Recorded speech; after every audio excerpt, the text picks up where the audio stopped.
Dr. Annetjie de Lange, technical manager at a big food processing company in South Africa, and also supplier to a big retail group. Very welcome to the business school fraternity. Nice having you on board, especially with Women's Month. As you know, the business school is busy reaching out. We rebranded ourselves, and our slogan actually says sculpting executive minds in Africa. So you are a specialist in this food processing company specific on food safety, a very, very, very actual debate. I can recall a few years ago that there was an incident with the canned pilchards, which had an outcry, and big name brands, even Coca-Cola and Johnson & Johnson, suffered from let's say sabotage of the food safety, and obviously asking for ransom. But that's not what we're going to do this morning. In terms of our African bonbons, it's an outreach to Africa.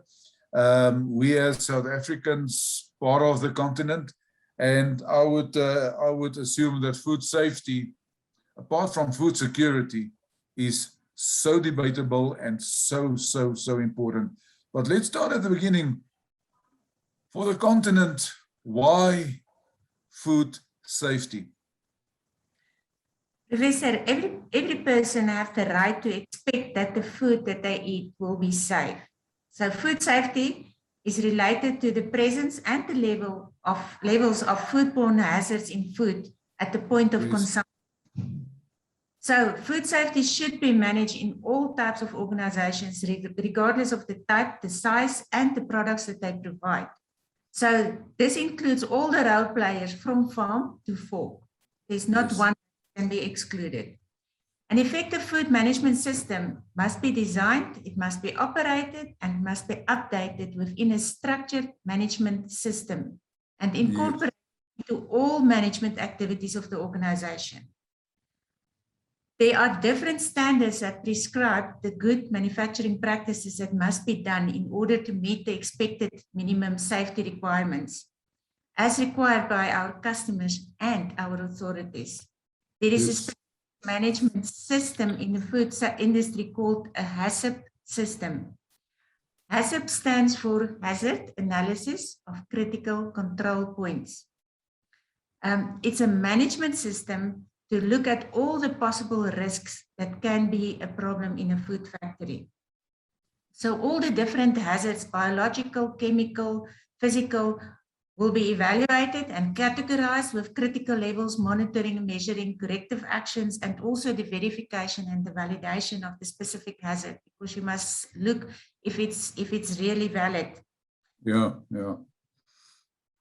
What? Yes? You want to ask something? What is your management control system, your safety management system? What is it called? We are talking about the FSCC system. Okay. FSCC 22000, and the newest one is version 5.1, and it's published in 2018. Good. These standards define that what must be managed.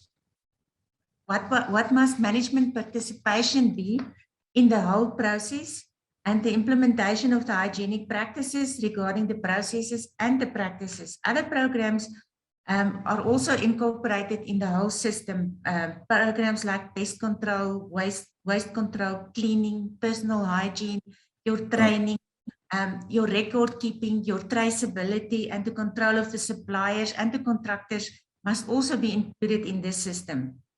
Our ISO 22000 is the system on which the FSCC standard is standing. It's an ISO standard, and our food management system that is necessary according to the ISO specifications.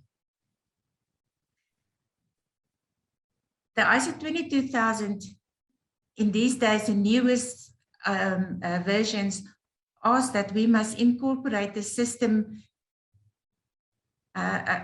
management, the prerequisite programs, and the HACCP system as well. So the ISO standard include our customer focus, our leadership, our engagement of people, our process approaches, improvement, evidence-based decision making. We are working on a PDCA circle. We are cycle, and we are working on risk-based thinking. So we're doing risk assessments for everything that we incorporated, even if it's the process or the product or the ingredients that we are using, just to supply the product at the end of the day as a food safe product. So we are controlling the whole system from A to Z. Can I ask you this? The ISO system is well known. I just didn't know about the latest versions. What do you think is the compliance to that? Is it mandatory, or I know your company is obviously underwriting that because of the quality and being a premier supplier of food. What is your take on that? Is it internationally? Is it voluntary for it's not voluntary, it's mandatory. In South Africa, we have the SANS 1049, it's the good manufacturing practices, and we have the SANS 10330, that's the hazard, that is mandatory.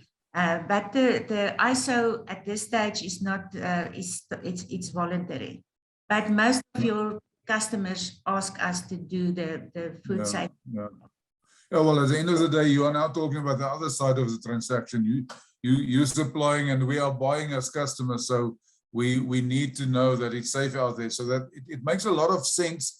And I know it's a big part of business is this compliance issue. It's costly. Sometimes we see businesses shying away from that. So in the context of Africa, we're not even just food security, but we see a lot of mishaps regarding food safety. People eating for many reasons, poisonous food, etc., which they buy from formal businesses. So would you advise that this be applied to the rest of the continent as well? Yes, it must, because all the people want safe food. So food security is standing on food safety. If you do not have a food safe product, in the end, you waste some of the product. And you're gonna suffer from reputation. Yes. You're gonna suffer from the reputational effect, and that is why a lot of companies is not sustainable. But unfortunately, a lot of fly-by-nights as well throughout the continent. Now, Dr. Annetjie, a last question put to you as a lady in a male-dominated workplace, and that goes for all the ladies out there. Like I've said earlier, I saw the women in mining in practical operation last week when we visited some mines in the Limpopo province. But yes, in this space, how do you, shall I say, survive? How do you how do you cope? How do you cope as a technical manager in this world of male-dominated operations? Your advice. I think the biggest thing with food safety is you must handle the problems immediately. If you leave it, it's going to escalate. And the longer you leave it, the more it will escalate. So handle the problem while it's there, while you understand what's going on. Handle it and finish it off. That's sound advice. Don't procrastinate. That reminds me, Annetjie, on this Friday, I need to do a few things right after our conversation. Thank you for sharing your insights with us. We appreciate your time, and all of the best in your future endeavors. Thank you very much. Thank you. Bye-bye.